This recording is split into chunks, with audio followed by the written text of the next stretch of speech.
Hola, ¿qué tal? Soy Jack y hoy os traigo el 18º vídeo de esta sección de dados bajo la mesa, donde nos vamos a dedicar a analizar la 17ª sesión que hemos jugado del Legado del Gusano, un relato de Raven de creación propia.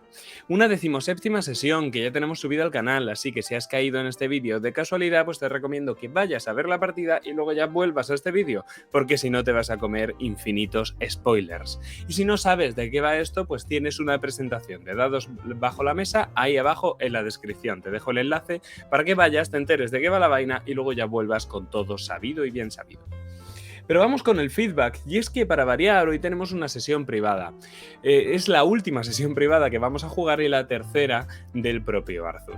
Y como es una sesión privada tenemos muy poquito feedback que analizar, solo decir que en cuanto a deseos, Iván quería que Rufus saliera en algún momento más antes de acabar la campaña. Y además quería tener mucho drama en su sesión privada, sobre todo relacionado con esta idea del dejar ir que ya introducimos en la sesión 16 de la campaña con la carta de Rebeca, y se redunda bastante en esto. Este deseo del dejar ir inspira no solo todo el tono general de la propia partida, sino esa escena clave que fue la redención de Michael y de Philip cuando pasan al más allá, además del descubrimiento de que no es Rebeca la que espera a Arthur al final del camino en el otro lado. Por otro lado, también tengo en cuenta el deseo de Sergio, que deseaba que el sacrificio de Marcela no fuera en vano y Emily pudiera ser encontrada con facilidad.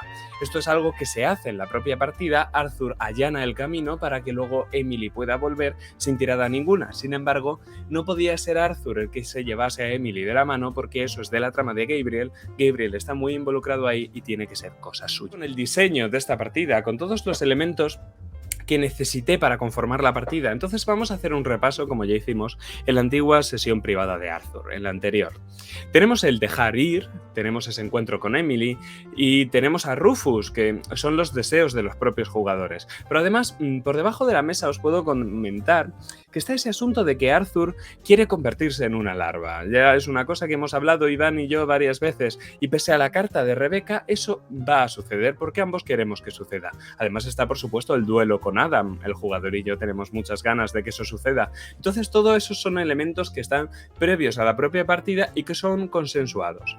En cuanto a las necesidades de la trama, cosas que solo sé yo, está Philip, que tiene que volver a salir. No solo porque Arthur decide que su redención no sea definitiva en la sesión anterior, sino porque es importante marcar a los jugadores la necesidad de que las larvas tienen que aparecer no solo en el mundo de los vivos, sino también en el mundo de los muertos.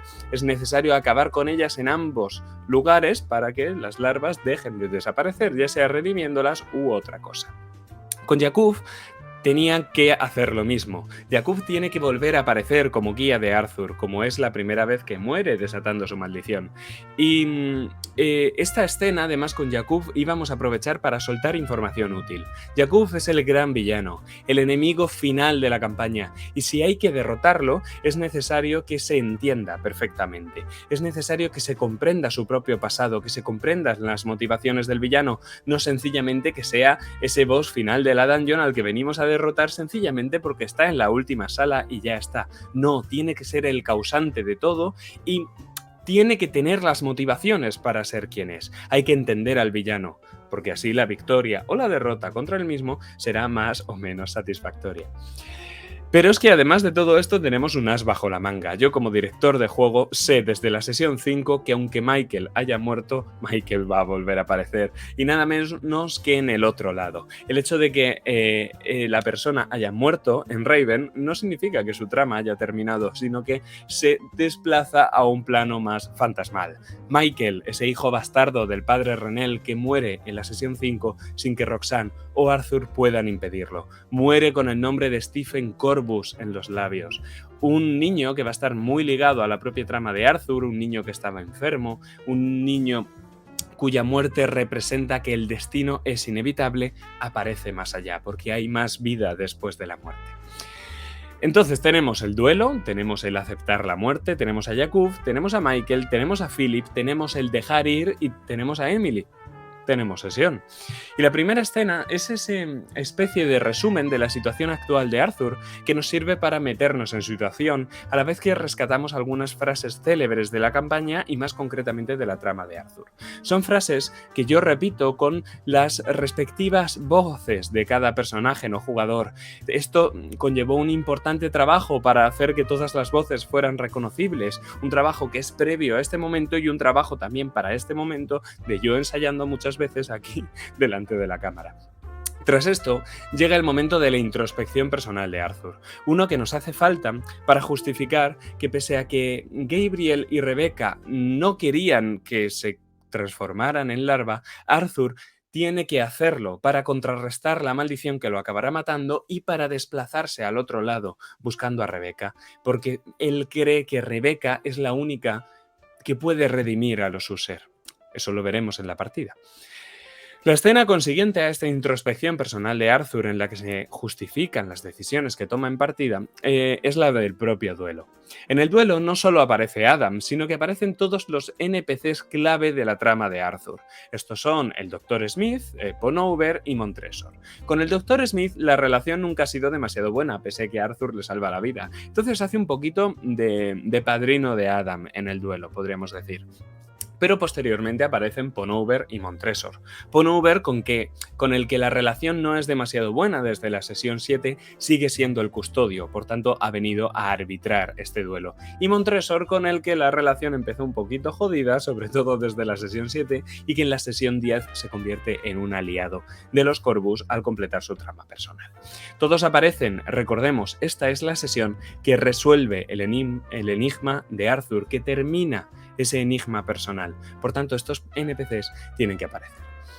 Tras el propio duelo, nosotros aprovechamos la trama de Arthur aprovechamos la muerte de Arthur para hacerle ver, gracias a la influencia del libro con el que ha muerto, los planes del gusano. Esto lo hacemos mediante un viaje lisérgico que no es el primero que Iván experimenta en este canal.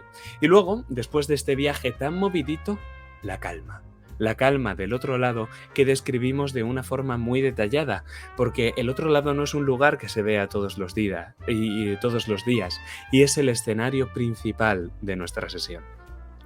La aparición de Yakub obedece a los motivos narrativos que ya he señalado anteriormente. La muerte nos hace de psicopompo, nos guía por el mundo de los muertos hasta el olvido, ese lugar que quiere mostrar a Arthur que es realmente el Maelstrom, donde todas las almas están condenadas. Tras hacerlo, se muestra que este guía no es un mero árbitro, sino que es un auténtico villano. Por tanto, intenta asesinar a Arthur lanzándolo al vórtice del olvido. Y para esto introducimos un propio Fiat, Philip, esa excusa que utilizamos para sacar a Arthur del vórtice. Un antiguo villano, el antiguo terror de los Corvus, que aparece ahora directamente como no solo un aliado, sino también una ayuda durante toda la sesión y más concretamente en este punto. El drama de la sesión anterior con su redención tiene que tener consecuencias. Este hombre está redimido y se ha convertido en una ayuda. Y aquí podríamos haber hecho que Philip recuperase el habla, ¿verdad? Pero no lo hacemos. Dejamos que sea el otro NPC el que lleve el peso de la conversación. Esto es un truco de dirección.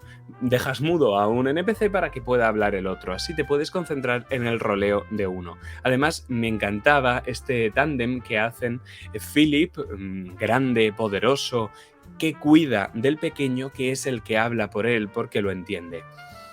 Y, por supuesto, es a través de Michael que experimentamos el propio drama de Philip. Y es que entonces se inicia una nueva guía por el otro lado, si bien ahora no es la muerte, que ya se ha revelado como que no es un aliado, sino todo lo contrario, sino que son esos aliados, toda esa gente a la que han ayudado en la campaña, les devuelven ahora el favor, concretamente a Arthur guiándolo por el otro lado. Y así llegan a una escena de un enemigo que también se han hecho a lo largo de la campaña. Y es que los que aparecían como aliados al principio ahora son enemigos. Y los que aparecían como enemigos ahora son aliados. Estamos hablando de Augustus Tamerlane, que fue expulsado y no destruido por Gabriel en la sesión 15. Y bueno, esa era una decisión que tenía que tener consecuencias. Eso sí, tampoco muchas. La escena de Augustus nos sirve para rescatar al PJ y el odio que siente por los Corvus, además que nos da algo de información sobre el otro lado y las criaturas que lo habitan. Y es que esta especie de carroñeros ya han aparecido varias veces en la campaña en la forma de niebla que ha atacado a Arthur en un par de ocasiones. Creo concretamente que en sus 2 sesiones privadas. Y tras la escena con Augustus, llegamos al final, y estamos muy cerca de él, y no queremos que nuestros guías en el camino se nos junten con Emily porque es un tipo de drama distinto. Entonces, antes de que Arthur se adentre en la niebla y en el campo nevado, es necesario que Philip y Michael pasen al más allá. Así, pues drama por drama y tiro porque drama, tenemos una de las escenas más emotivas del legado del gusano, que es la redención de Michael y de Philip, que pasan al más allá, donde les espera Rebecca User. Una escena a la que, pues bueno, yo le tuve que dar mi estrella por el componente dramático que tiene y, bueno, fue muy emocional. Así Arthur está solo de nuevo y camina bajo el canto de su hermana hasta la cabaña en mitad del bosque nevado donde murió su propia hermana, y allí hace un sacrificio terrible para ayudarla a volver al mundo de los vivos. Esta escena, que fue también muy dramática, se llevó la escena por parte de Iván. Pero la sesión no acaba aquí, pues tras esta excursión al otro lado, que ha ocupado la mayor parte de la sesión, Arthur tiene que volver al mundo de los vivos y usar todo lo que ha aprendido en su viaje del héroe para redimir a su mayor enemigo, Adam User. Pero no todo el mundo ha sido un alegre testigo de la resurrección. Montresor y el Dr. Smith ya tienen sus tramas finiquitadas. El Dr. Smith es un pelele, Montresor sigue siendo un aliado, pero Ponover, neutral pero desconfiado de los Corvus, estaba allí para buscar pruebas de la corrupción. Y es que Ponover todavía obedece a un giro que va a tener que tener lugar. El ver a Arthur volver a la vida de la muerte convence al custodio de que los Corvus no tienen salvación. Por tanto, culminando una evolución del personaje que se remonta a la sesión 7, el custodio acude junto al pueblo de Raven en el epílogo para recordarles lo que los Corvus hicieron en el pasado y lo que volverá a suceder. Un epílogo que iba a tener lugar, y lo sabíamos, desde el momento en el que introducimos a Arthur en esta escena, desde el momento en el que Iván me dice que va a usar su maldición para convertirse en larva, para convencer y redimir a Adam User. Yo ya sé que Ponover va a ser testigo y las consecuencias que eso va a desencadenar. Y puede que os parezca una decisión forzada, pero creedme, esto venía cociéndose desde la sesión 7, cierto giro tenebroso que se saca por ahí y que ahora va a empezar a desplegar todos sus efectos. A la dirección, y sin mucho que comentar del inicio de la sesión, del duelo sí que tenemos algunos tips que queremos comentar. La primera parte del duelo, donde está Adam y el Dr. Smith solo, aprovechamos que no hay otros NPCs para hacer un intercambio de pullas entre los duelistas, que ya viene siendo bastante común entre Adam y Arthur. Además utilizamos la propia mecánica colorista del duelo y claramente claramente está amañado a favor de Adam. Una vez llegan Montresor y el custodio, volvemos a repetir la mecánica del duelo y aprovechamos para que el custodio y Arthur, o sea el recién llegado y el que ya estaba ahí, tengan una conversación. Es la última conversación que van a tener de buenas en toda la campaña. Luego, el color que hemos utilizado para describir el duelo y todo lo que lo rodea, pues lo continuamos y todo el duelo lo hacemos muy coloristas. ¿Por qué? Pues porque es muy victoriano, porque mola y porque lo saqué todo de la película de Barry Lyndon. Y así dejamos una escena con una autoridad narrativa compartida en la que Arthur nos describe qué es lo que pasa y cómo. ¿Por qué la autoridad narrativa ahí? Por el giro que ha utilizado, pero eso lo comento en la parte de sistema. Y así llegamos al otro lado, donde nos dedicamos un tiempo a describirlo todo, a partir de sensaciones. Algunas sensaciones que rescatamos en la sesión 8 cuando Arthur muere por primera vez, pero no llega a ser trasladado al otro lado, sino que se queda en el mundo de los vivos. Dejamos que se recree un poquito en este lugar y enseguida, ¡pum!, trama, la niebla se condensa y pasamos a Yakuf. Una conversación con Yakuf que tiene lugar en 3 partes, si la analizáis, son 20 minutos toda la conversación. Una primera parte antes de su descripción física, luego la damos y decimos que es notablemente distinta al resto de veces, dejando claro que fue humano algún día, una cosa que Arthur sospechaba desde la sesión 7. Una segunda parte de la conversación antes de llegar al olvido, que es donde se dan notas importantes de trama y donde Jakub podemos decir que se desnuda ante el propio Arthur. Y una tercera parte cuando llegan allí, cuando ya trata sobre este lugar, el olvido. Lo tenemos delante, ergo hablamos sobre él. Así que todo lo que hay que decir sobre todas las demás cosas, tenemos que decirlo antes. Toda la información que queremos dar de Jakub tiene que ser antes de que Jakub muestre el olvido a Arthur. Una conversación dividida en 3 partes. La presentación, toda la información que tienes que meter, máster, y luego ya el lugar a donde te he llevado y de lo que te quiero hablar. La conversación que se tiene con Michael también obedece a esto mismo. Hay una primera conversación cuando se encuentran, que podremos decir que es un reencuentro. Hay otra conversación cuando se ponen en marcha y hay otra cuando se detienen para cruzar al más allá. Cuando se detienen para cruzar al más allá, lo que queremos es drama. La conversación versa sobre el más allá. Entonces, todo lo que queramos decir con Michael, tenemos que haberlo dicho antes, porque si no nos vamos a dejar cosas en el tintero y porque no podemos hablar de que hay una escalinata de luz que nos conduce al cielo y ponernos a hablar de yo qué sé, ¿crees que mi padre está bien en la iglesia? Venga ya. Tenemos que hablar de las cosas que tenemos delante. Por eso, dividir las conversaciones en fragmentitos. Si tenéis conversaciones importantes en vuestras partidas con mucha información y con cambios de lugar, es importante que las estructuréis de una forma parecida a esta para que no quede raro. Incluso podéis introducir más lugares que más que como un aspecto de color o porque sean importantes en la trama, nos pueden servir para dosificar la información. Llegamos a un lugar nuevo, tenemos una conversación sobre lo que sea que tengamos que hacer y luego sobre el final. Importante, no reservar las cosas importantes para el final del camino, porque al final del camino no se discuten las cosas importantes que se tienen que discutir en escenas de hoguera, por ejemplo. Pero ya vamos pasando directamente a Emily y su afonía nos permite no interpretar al personaje durante un largo rato. Y así, el hecho de que el personaje esté afónico, sea mudo y no pronuncia palabra, vuelve más importante el hecho de que con el sacrificio de Arthur, Emily acabe hablando. A partir de entonces, color y sensaciones que llevamos el drama de exigir ese sacrificio a Arthur. A la vuelta, la redención de Adam tampoco tiene lugar de golpe. Sabemos cómo va a acabar porque se ha desatado la maldición, tiene que ser un éxito automático, etc. Sin embargo, esta redención, aunque la hayamos resuelto con una tirada o ni siquiera, tampoco tiene por qué suceder de golpe. No va a nacer del mundo de los muertos y Adam le va a dar un abrazo de «Oh, perdón, pensaba que...». No, tío. Tras la vuelta, lo que se hace es que él intenta asesinar a Arthur, no lo consigue, roleamos la escena, drama absoluto, y es que es al final, con palabras, que Adam cae derrotado. El duelo se salda así. Cae de rodillas, es una conversación que se da poco a poco. Adam es un personaje muy malo como para que puedas destruirlo con una propia frase, entonces poco a poco vas construyendo esa redención de Adam. No puede ceder de golpe, aunque sepamos el resultado de antemano. Sistema. De sistema en esta sesión no hay mucho que contar. Estamos en la última sesión del acto 3, en la última sesión de tensión. A partir de ahora, la siguiente sesión, todo el Maelstrom sube de nivel.